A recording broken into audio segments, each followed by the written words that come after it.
Polres Buleleng mengungkap kronologi dugaan pelecehan fisik yang dilakukan oknum dosen pembimbing terhadap mahasiswinya di salah satu perguruan tinggi Buleleng yang terjadi pada Jumat 5 Mei 2023 lalu.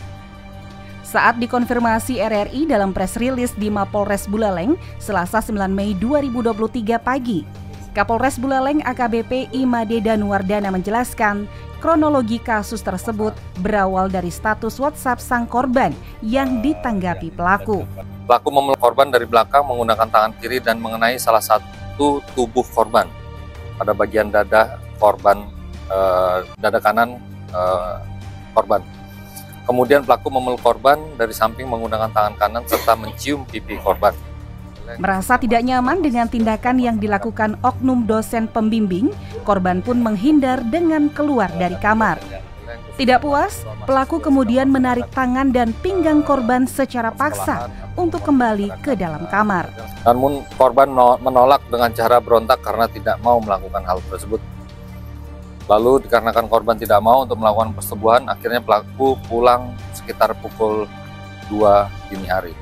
Sementara itu kepada awak media tersangka mengakui perbuatannya dan berjanji akan bertanggung jawab dengan mengikuti prosedur hukum yang berlaku.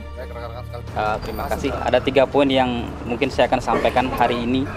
Poin yang pertama, saya menyesali dan menyadari kekeliruan yang saya lakukan. Yang kedua, kepada korban dan keluarga korban, saya secara pribadi dan juga secara keluarga, saya mohon maaf yang sebesar-besarnya apabila saya melakukan kesalahan. Yang ketiga, saya akan bertanggung jawab dan mentaati semua prosedur hukum yang berlaku dan yang sedang saya jalani. Itu saja yang bisa saya sampaikan. Semoga kebaikan datang dari segala penjuru. Terima kasih. Disampaikan pula proses penyidikan akan terus dilanjutkan. Atas dasar tersebut, PAA dijerat dengan pasal 6 huruf A dan B Undang-Undang Nomor 12 Tahun 2022 tentang tindak pidana kekerasan seksual atau TPKS dengan kurungan penjara di atas 5 tahun.